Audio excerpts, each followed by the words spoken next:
about to join Don Neuen, co-host of Cowboy Logic Radio, and Denise Simon, host of the Denise Simon Experience, for a weekly situation report, or SITREP. 18 hours a day, Denise Simon lives her life as an Intel Analyst. 18 hours a day, Don Neuen lives his life in the world of rock and roll. 1 hour each day, Neuen receives a daily SITREP from Simon. Welcome to the Drive Time Situation Report. Fasten your seatbelt. You are now in Don Neuen's car, and he is calling in for his SITREP.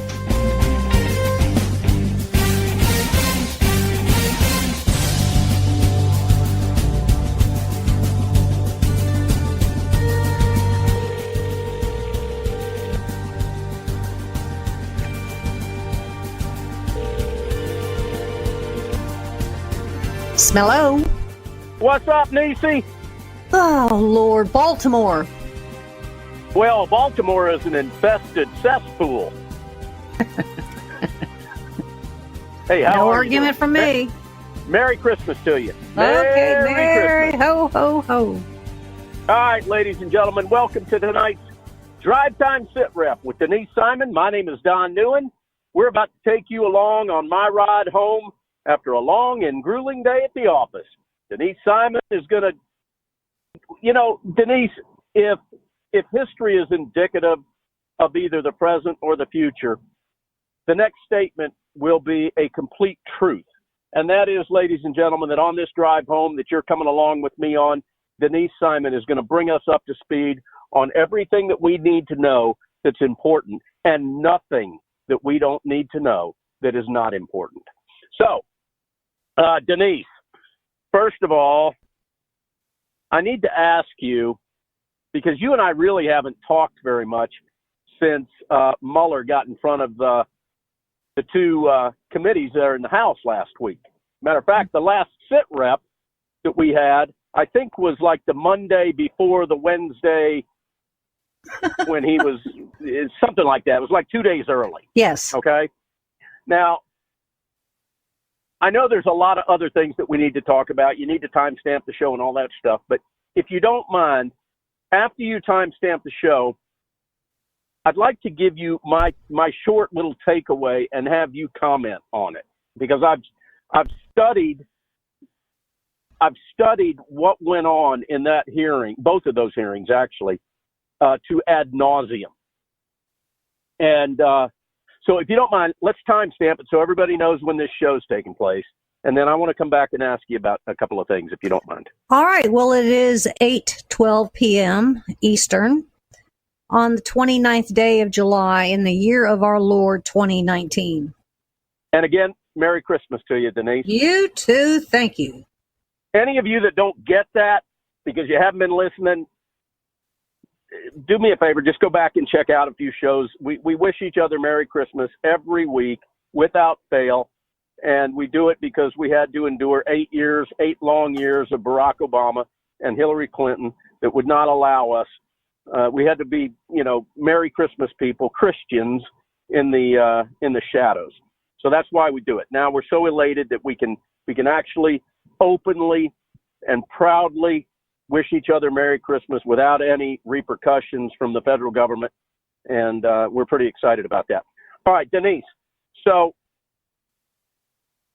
here was my takeaway, and I would love to hear yours as well, on the testimony of Robert Mueller. Number one, I thought that the Republicans, really for the first time that I had seen, really did a stellar job collectively and held their questioning at an integrity level that would be far superior of anything that the Democrat Party could ever hope to accomplish.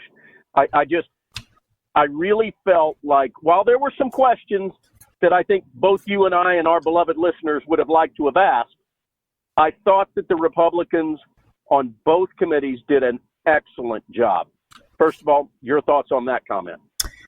Yes, because they were all business. They were all factual. They were, it is as though they literally took the Mueller report and dissected it carefully, cautiously, and measuredly to the points that are still what I would say open issues, if you will, or challenge the report for what also was not there.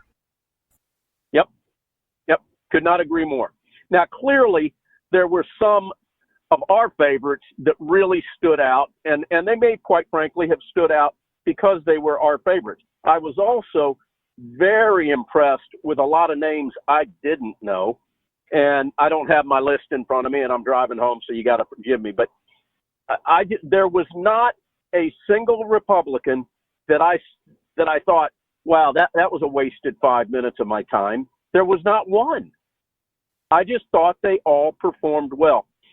Having said that, a huge hat tip to Devin Nunes for doing, as you would say, yeoman's work, and doing that level of great work under such just personal attacks, almost, I would assume, daily. I really applaud Nunes. Do you agree? I do. I mean, the guy's been under an assault for a long time. Now,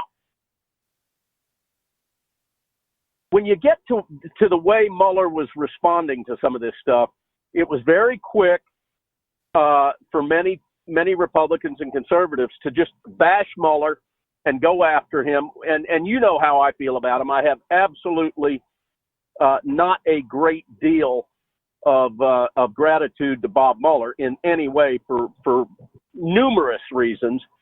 But, you know, there were a lot of times when he was saying that he couldn't get in, he wasn't going to respond to that, couldn't answer that, wasn't going to say anything about that.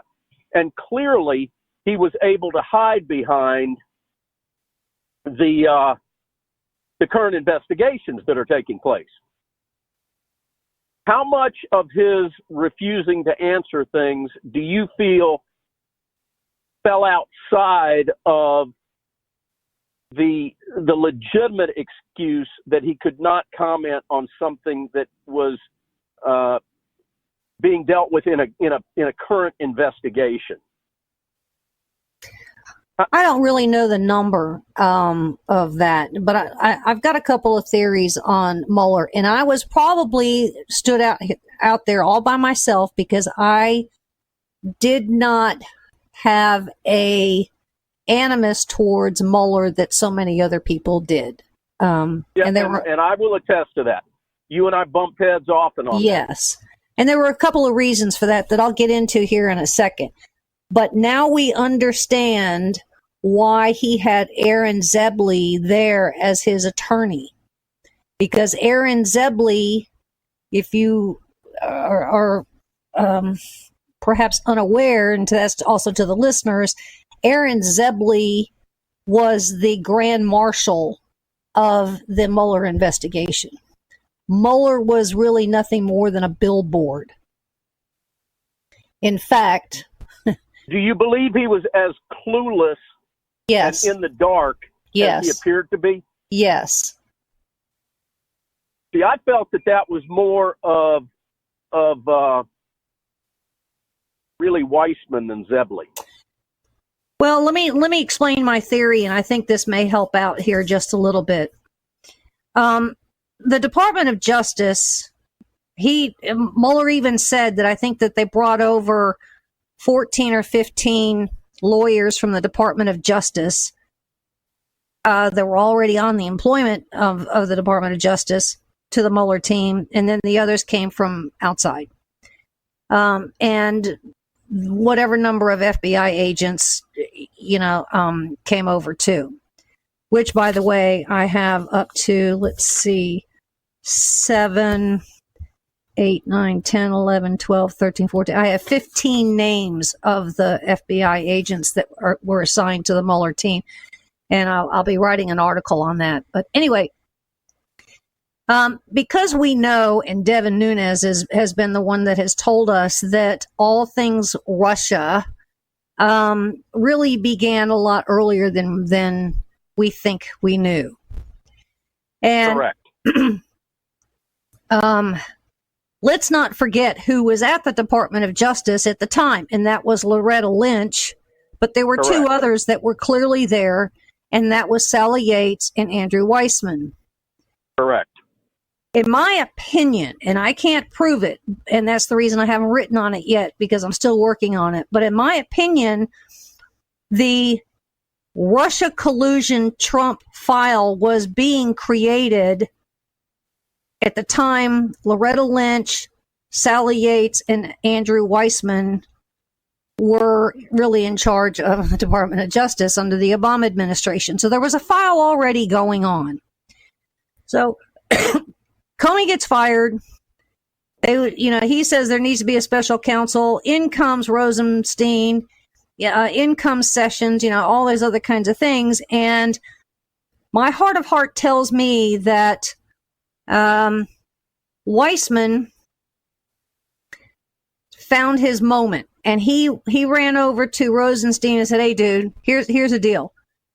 We've already got this file that's created, and we think that that's something that we've been watching. We've been collaborating with some of our FBI types over at the Bureau, and we would like to continue to pursue this." So I think they did a sales job on Rosenstein.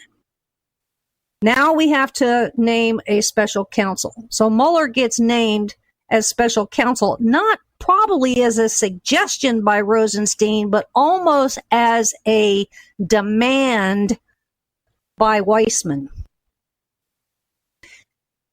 Mueller had a pretty prideful resume portfolio after he left government and went into private practice. And he was really doing only private practice on a kind of an ad hoc basis. It's more of a courtesy thing. And these lawyerly courtesy things in Washington, D.C.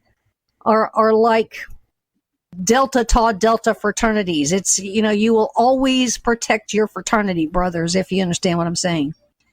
So they bring in Mueller. He accepts, and I think he accepts because he was already shown a file that probably Weissman showed him and said, "This is what we think we can do." And so Mueller said, "Well, okay, you've got a lot of things," and I'm just guessing here. I'm just kind of shooting from the hip. And so Mueller said, "Well, hold on. Let me interrupt and ask you a question then about the file that Weissman you're alleging showed Mueller." Mm-hmm. Do you believe that a lot of the information that was contained in that alleged file that Weissman had came from his connection with Bruce Orr? Oh, I wouldn't doubt that. Okay. And look, that these. Go ahead. I'm sorry. You know that these people talk to each other all the time. You know that the heads of each of the departments, the Department of Justice, you have a department head meeting, or you have a conference call, or a new case comes up and the FBI goes over to the Department of Justice and said, "Hey, we got this case here we need to work on. We believe we need to assign 50 agents to it." You see what I'm saying? I mean, these things pop up all the time. Now, I believe most all of this, to be honest with you, was still concocted between the White House, the Obama White House, Mark Elias at Perkins Coie, the DNC, and Hillary, still in cadence with Sally Yates and Weissman. I think that's, and I think it was a very tight group. And then they figured out that we probably need to expand this. That did not include Biden at the time. And so then they brought in, I would say, Terry McCall. Give me a timetable of when you're talking. I can't yet. Are you talking 2014, 2015? Because I think this goes back to Flynn. I don't think. Well, I think it's prior to Flynn. Anything as soon as you hear Donald Trump, and I wrote an article about this over at Political Vanguard. As soon as you hear Donald Trump, to those at the FBI, and those of the Southern District of New York, and those of the Department of Justice are going to think Felix Sater. Now, Felix Sater obviously was connected at the hip in a big, huge way to Donald Trump. And he spent some jail time. He is a Russian. That's not his real name. He lives in Trump Tower. But he also, he pled a deal and he became an FBI snitch. So there's quite the file on Felix Sater. So I believe that old file at the FBI was probably dusted off. And from there, a very big choreographed, concocted operation began. All right. Well, just give me a year and a month, or a year and a season. As soon as Donald Trump and Melania came down the escalator, that's when it begins. All right. Well, on the break, maybe we can figure out that exact month or date. All right. Let me ask you this, because the summer of 2014 keeps sticking in my head with Flynn. When was Flynn fired by Obama? Trump came down the escalator June of 2015. Okay. When was Flynn fired?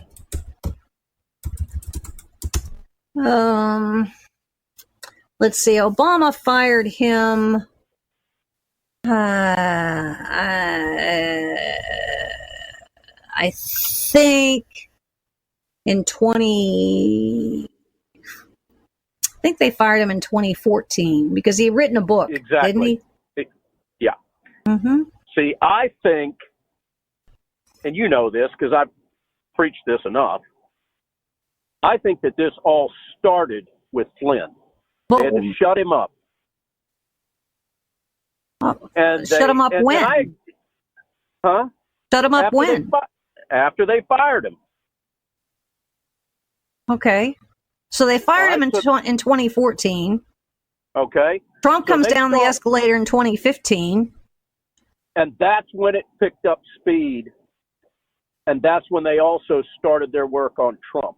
But I actually think that Trump was, for lack of a better word, a casualty of what the Obama administration, or an appendage of what the Obama administration had in the works for Flynn. And then when all of a sudden Flynn started buddying up to Trump, that's when it got really sick. Well, when Obama fired Flynn, they didn't need him anymore. Okay, so they didn't do anything. But when he decided to join, the Trump operation, he was doing it for free for quite a while. Yeah, but the thing is, they had to silence. Remember, they didn't just fire Flynn. They needed to silence Flynn. Now, they didn't take silence any him big for what? action against him in the 20... Huh? Well, they fired McChrystal. They fired Petraeus. I get that. But Flynn had the big problem with the Iran deal. I'm telling you, I think they wanted him shut up. Okay. Well, anyway. Okay. So this is how I think this whole thing generated when you come to the Mueller operation. Okay. And I believe that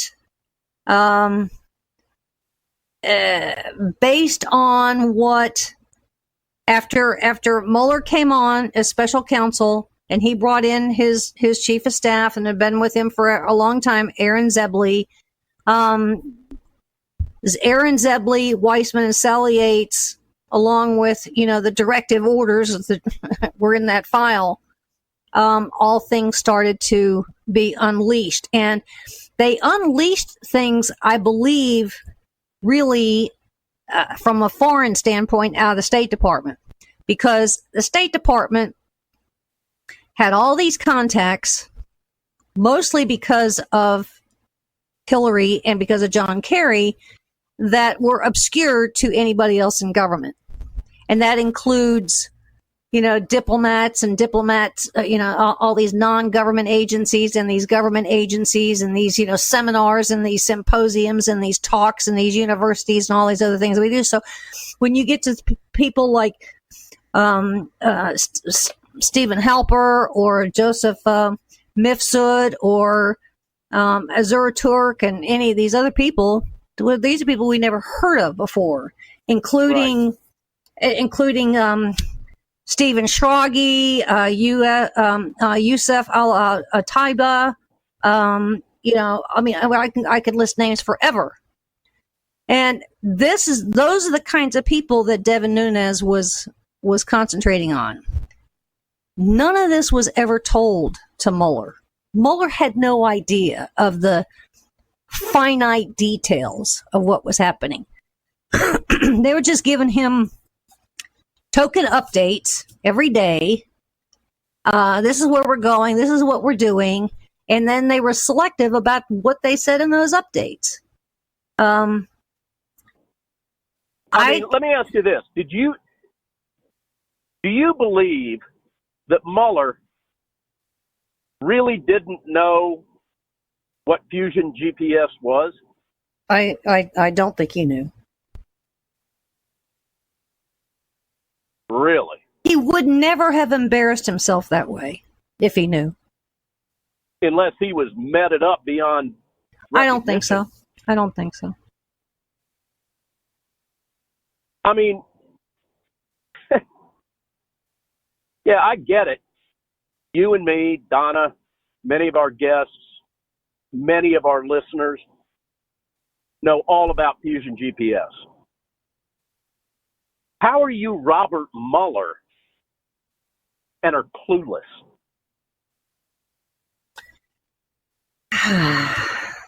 How is it that you can be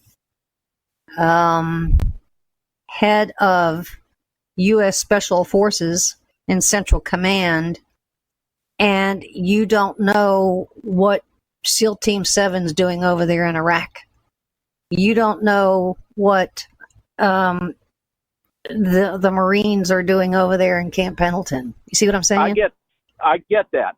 But how do you go for almost 3 years and not watch Fox News one night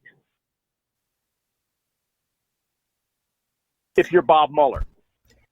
Well, I mean, he doesn't have to be a student of Sean Hannity or Laura Ingraham or Tucker Carlson or, Fox, Lou Dobbs, Fox in general. But how do you miss Fusion GPS or Glenn Simpson? How do you go? How do you miss? And I'm not arguing with you that he had no idea. I agree. I don't know anybody in their right mind that would be in the position that he was in, that was on the hot seat, that would willingly look like a bigger dumbass, a clueless buffoon. But that's what he looked like. I can't. You're not going to get any argument out of me. There had to be. Now we're also hearing, by the way, and I said this as soon as I heard the testimony, the answer that Mueller gave in regards to Fusion GPS. I immediately said that Weissman, Zebley, and all the rest of them exploited Mueller. They figured out a way to exploit the man and did essentially Kavanaugh him. Do you see what I'm saying? Then before we go to break, I'll say, why didn't he ream Zebley a new one on the first 5-minute break? Maybe he did. We don't know. We have no idea. We have no idea what happened. We don't. Ladies and gentlemen, you're listening to the Drive Time SITREP. My name is Don Neuen. I'm the co-host of Cowboy Logic Radio.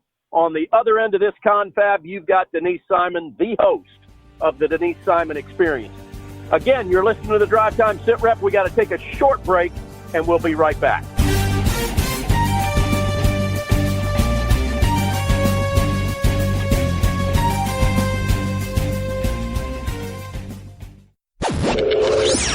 Check us out on the web at cowboylogic.us.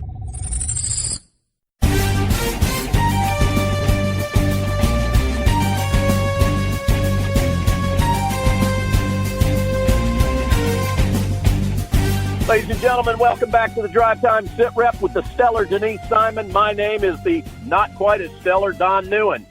If you missed the first part of this show, we've been talking about the Mueller investigation, maybe from a little bit of a different angle than what you're watching or listening to on other talk shows or news shows. Denise, who did you find extremely compelling on the Republican side in either of the committees? And that's a real tough question because, again, I thought they all I got to give well. I'm a meat and potatoes, and I'm a facts person. I'm a black and white kind of facts person that I work myself out of the gray area and work myself into the hard facts. And so Devin Nunes obviously was a really good one for me. But when it came to the exoneration performance, I think it's Congressman Turner from Ohio. Is that who it was? Yep. There were a couple of them that hit hard on that, but man, if Turner is the right guy's name, when he basically is, are you talking about the guy that said it all comes down to the last sentence of your report? And there is no Department of Exoneration. No, when he pulled out the textbooks, he goes, I went to this blah, blah, blah law school. I didn't go to Princeton. So I had one of my staff go over to Princeton and get Law 101 from the library, and it doesn't have exoneration in there. And then I went over to the U.S. Constitution, and he pulled out all of these textbooks one by one by one. That was a remarkable moment. Yeah, and I think that he's actually the guy. He was focusing on the second to the last word of the report. Oh, okay. I see where you're going. Yeah, because, and I think he's also the same guy that was talking about, Barr knows, because remember, Mueller at one point said, well, I put it in there because I didn't know whether Barr knew about exoneration or not. And he goes, trust me, Barr knows about exoneration. There is no exoneration in the Department of Justice or in our criminal justice system. That's the guy. We're talking about the same guy. Whether we have his name right or not is another thing. But I agree. The exoneration discussions were powerful. Powerful. And, of course, our buddy Jim Jordan never let us down. Yeah. But you knew where he was going to go. And you knew where Louis was going to go. If Louis would have just kind of controlled his temper a little bit, I think he would have been much more effective. But he kind of lost his cool, so everybody kind of dismisses him. But you have to admire his passion. Well, I didn't dismiss him. I didn't dismiss him at all. I thought that what he did and the way he crafted his 5 minutes to that climactic end was surgical, and quite frankly, showed his skills as a judge. I thought he was phenomenal, and I'm glad he got all bent out of shape and was popping a few veins in his head. The question is now, where do we go? And I would say Nadler's not giving it up. But Adam Schiff appears to be backing up just a little bit. He's on his heels just a little bit, and a couple of those radical Democrats are as well, but Nadler's not. And so, setting that aside, because now they want to subpoena all kinds of people and the evidence and blah blah blah. I mean, Nadler sounds like Adam Schiff, by 10 points over. But we still need Devin Nunes, because I would argue you can read the Mueller report, and we deserve another 500 pages and a whole separate report that tells us really what happened. And so now I think that's what we're going to get, don't you? Well, and I was just getting ready to say, I believe that we're going to get some of that from John Durham. I think we're going to get some of that from the Horowitz report. And I think we're going to get some of it from Lindsey Graham. I don't think we're going to get much out of our Utah district attorney, whatever his name is now. I've long since forgotten. Because there are, every day I kind of travel down certain paths, I learn something else. And the one person in all of this that still is a burr in my saddle is Mark Elias of Perkins Coie. I'm not going to let go of this guy. And I happen to find out. Am I correct that, and I could have this wrong, but is he not representing Kamala Harris? Correct. I told you several people. I thought you mentioned that. Yes. Okay. But here's an interesting thing going back to all things of the hacking into the DNC and the DCCC and the John Podesta emails and all that other kind of nonsense. The FBI went at least 3 times to the Hillary Clinton operation in New York and said, "You're being hacked. We can see it." And that's what they do. I mean, we have a wing over in the Pittsburgh office, which is their cyber wing. And that's what they do. They do it not only for campaigns, but they'll do it to IBM if IBM is getting hacked, or they're whatever they see. And so they went to the Hillary operation 3 times. And on the 3rd time, and they got thrown out, every time. But on the 3rd time, they said, "We would like to see your login files." That's all we want to see. We don't want to see anything else. We just want to see your login files to make sure that what we see is matching with what is really happening. And guess who? Now remember, the Hillary operation refused to let the FBI touch anything, ever. They refused to give them access to the DNC servers. And so the Hillary campaign servers, they hired CrowdStrike. But who was fighting to keep the FBI from doing a subpoena on the DNC Hillary servers? Do you know who it was? I'm going to guess Zibley. Perkins Coie, Mark Elias. Okay, well, that would have been my next guess. I thought that was actually too easy of an answer. But do you see where I'm going? This character, Mark Elias and Perkins Coie, I think. Now, Perkins Coie, by the way, gave Fusion GPS office space. Did you know, in their offices? Fusion GPS got office space inside the Perkins Coie law firm in Washington, D.C. Does that tell you everything else you need to know? I'm not going to let go of Mark Elias. Why do you think he fought that subpoena? Because he didn't want the FBI to see what was going on within the DNC? Well, not only that, and with the Hillary thing and her emails and all that other kind of stuff, but there may have been some communications going on there with Fusion GPS and, some of those things. You see what I'm saying? Yeah, I do. So, boy, I tell you what, I'm going to ask you again. I'm going to ask you until I start seeing shoes drop. You think we're going to get some of these nefarious actors that you and I have despised for many, many years? Will we see justice?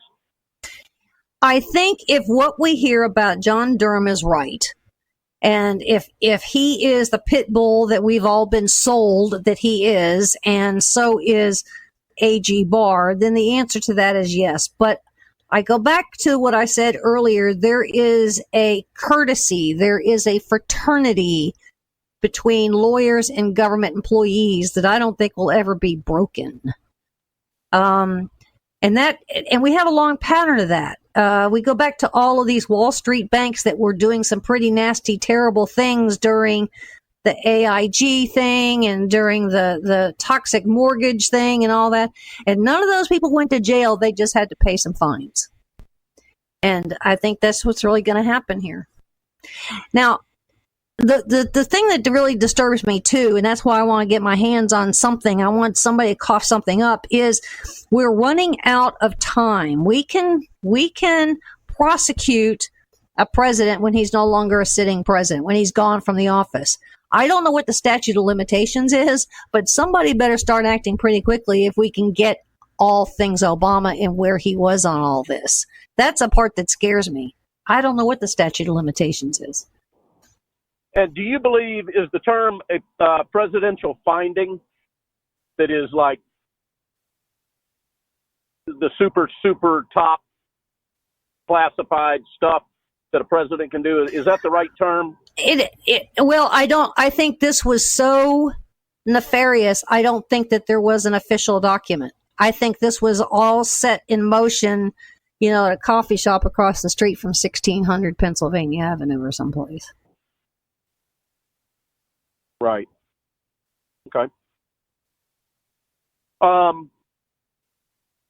Hey, you know what we did learn from the Democrats during both of these committee hearings that I don't know about you, Denise, but it was sure news to me, and I have to hat tip the Democrats, and that is that, and I found it really, really strange that they all said the same thing when they ended up their 5-minute speech, yeah. And that is that no one is above the law. Well, and this is why I go back to Barack Obama here for a second, because I wrote a piece today talking about our 2020 election systems being secure, and our infrastructure being secure. Because no sooner did I do that, about an hour later, Senator Mitch McConnell had to get on the Senate floor, and he had to, he talked about how this, they're calling him, Moscow Mitch or something, because he would not bring up a piece of legislation apparently passed the House. And they're saying that, Mitch McConnell is now a Putin Kremlin sympathizer. So he went off today. But here's an interesting thing. I've heard all these Democrats say that Trump is not doing anything to secure our election systems for 2020. Not a blasted thing. So I wrote an article about it today, and I kept poking around, and I'm finding more and more fascinating things. But one thing that I found was, interestingly enough, what's it called? This came from the Obama White House. It was actually done in late 2014, went into effect early 2015. And it is a presidential policy directive number 21, of which it is 16 pages. And it is an interagency security committee white paper. And in here, they're charging all of the government agencies to harden up your systems, and you better harden up now. That is the cliff notes on the 21 pages. Okay? Now, this includes, interestingly enough, threat assessments, threat identification and mitigation, countermeasurements development, facility security level determination, compliance, training, and it was just pretty much every agency that we have in government. Fascinating. And it included General Services Administration, Department of Homeland Security, Science and Technology, DHS Operations, DHS Federal Protective Services, CIA, Department of Transportation, Department of the FAA, and the Smithsonian were some that were particularly mentioned.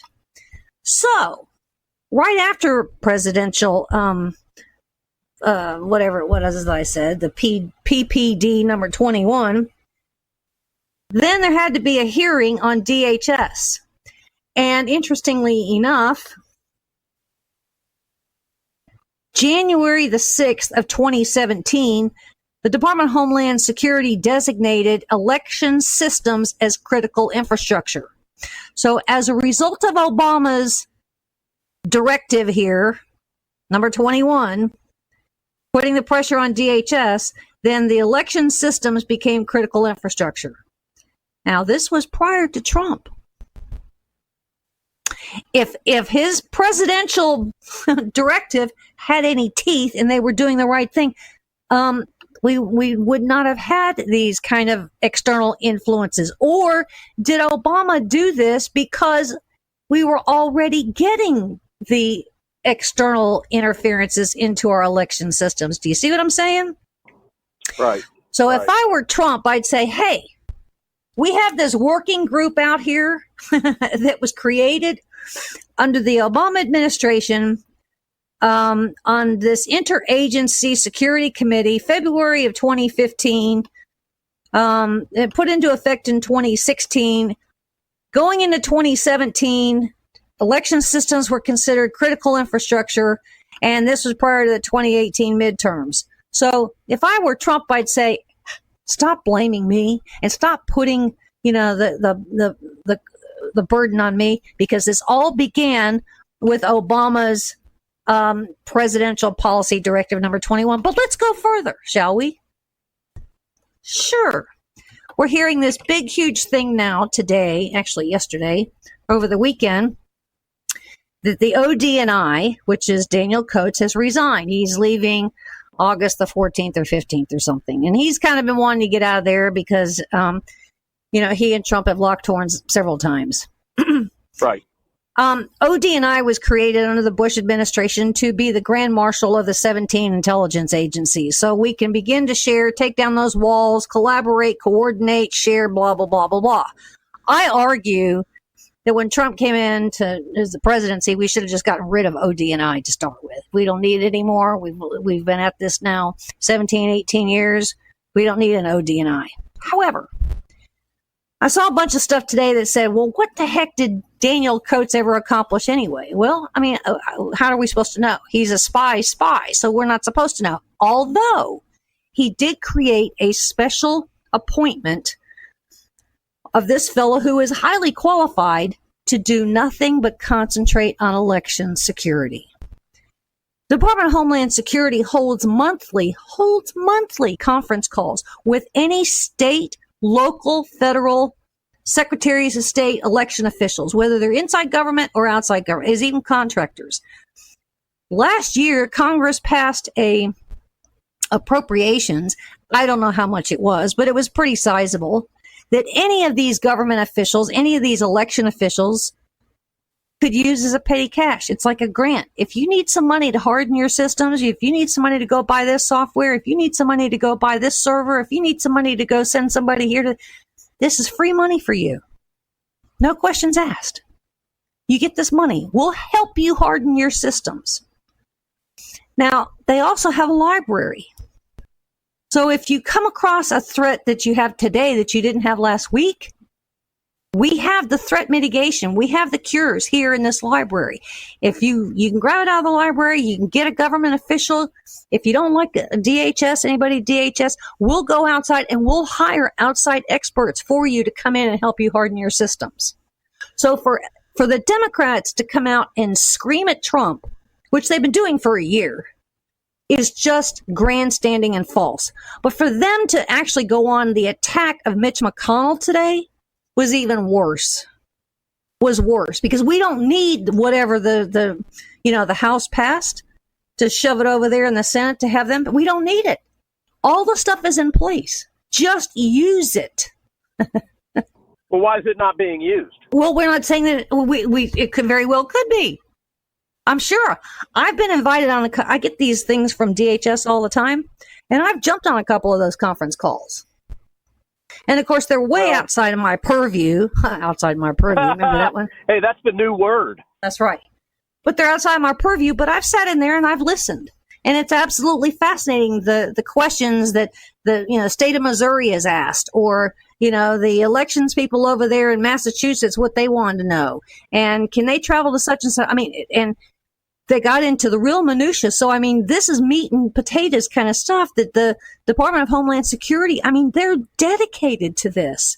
Now, is that to say that all things are fixed? Hackers, malware, ransomware, fake news, fabricated stories, clickbait, that stuff changes worldwide by the hour. So the fix that you have today may have fixed the problem that you had the day before yesterday, but you got it fixed the day after. That doesn't mean that all things are fixed for tomorrow, because these rogue people do rogue things and they're well financed and they have motivation. Yeah, I get it. Whew. Just ask the kid that was prepubescent from Florida that hacked into their system, right? Well, look, what was he, 13? Yes.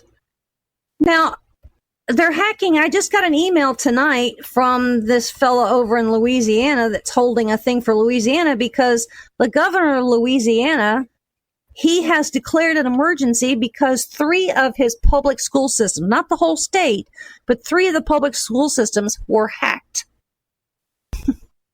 Why? Because they want the money. So, I mean, we can never have enough people assigned to the hacking world. You see what I'm saying? Well, the moral of this story, ladies and gentlemen, if you have any kids that are, 10th, 11th grade, 12th grade, maybe rising seniors, whatever it might be, encourage them to go into cyber warfare as their future, right? Right, Denise? Look, I mean, I'd almost do it myself if I wasn't so old and crotchety. Hey, listen, we've only got about 6 or 7 minutes left. Do you know anything about the tragedy that took place out in kind of central Cali yesterday with regard to the shooting at the Garlic Fest? I do. Kid was 19. About the shooter? Yeah, he was 19 years old. He's dead because he got in a firefight with the police. He bought the weapon legally in Nevada. Now, why Nevada? Well, because he has family that lives in Nevada. And what he was doing in Gilroy, I don't know. I have no idea. But of all things, this 19-year-old is of Italian-Iranian descent. Now, figure that one out. In fact, his paternal grandfather, whose name was Tom Ligon, was a West Point graduate that died in 2018 that, in fact, fought in Korea. And then when he came back, he was also put in, our nuclear weapons, assignments. So how this cat, Santina William Ligon, pinpointed the Garlic Festival, I don't know, but he was bound and determined. Now, apparently he had an Instagram account, and on this Instagram account, he had some white nationalist kind of neo-Nazi stuff published over there, like manifestos and whatnot. Of course, that when I got up this morning, that Instagram account was taken down, so some people got to it pretty much faster than I did.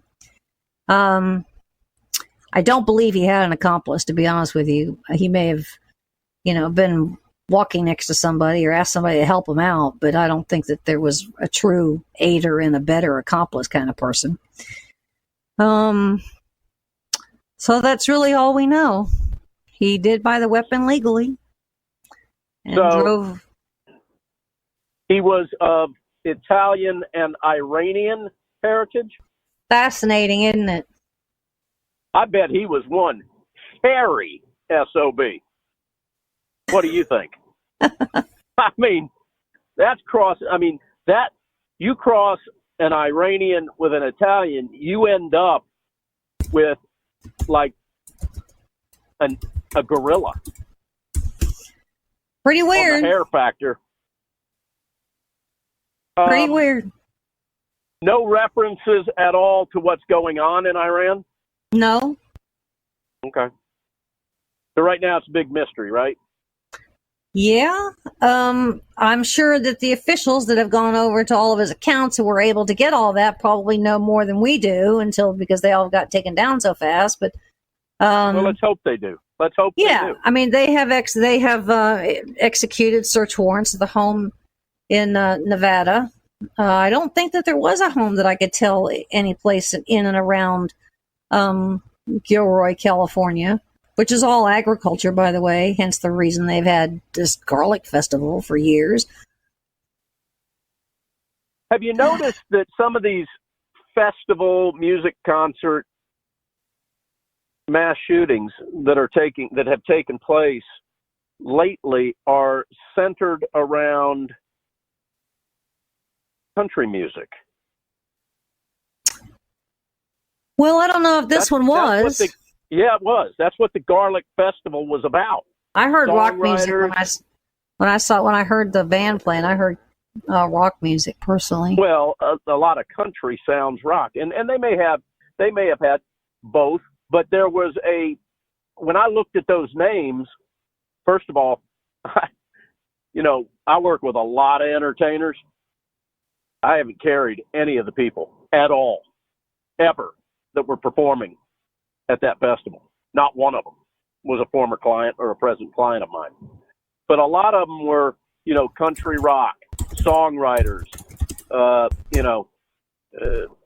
kind of an artsy-fartsy, but singer-songwriter, country folk. That was the vibe I was getting from the lineup. Mm-hmm. And like some of these other festivals, there are multiple stages, that are going on at the same time. You got the big stage, and then you got, I guess, an amphitheater stage. But, it was out there. From what I recall, I've never even heard of this city. And geographically, I'm rather astute for North America. But it's out there near San Jose, from what I recall, if I'm not mistaken. Yep. Anyhow, terrible. And again, the last thing I want to say about that is, if you could harden these targets, these evil cowards are not going into hard targeted environments. Well, this one had some pretty good security. And he cut through a fence, but the people that he targeted were soft targets. None of those people were armed. None of them. He didn't make it out alive because of law enforcement and security was there. Correct. But when you've got that many people in a festival, it takes a while for law enforcement or security to be able to act and find what's going on. You got a bunch of people that are carrying their weapons. That's even a harder target to pierce. Anyhow, we're out of time, Denise Simon. Ladies and gentlemen, thank you for listening to the Drive Time SITREP. Denise Simon on one end of it. My name's Don Neuen. We hope that you'll tell your friends and family about this. We sure do appreciate Mojo 50 and all of our terrestrial affiliates. Whatever you're listening to this on, thank them for carrying the show, if you don't mind. Denise, you got to take us home. We're out of time. Thanks for listening. God bless America.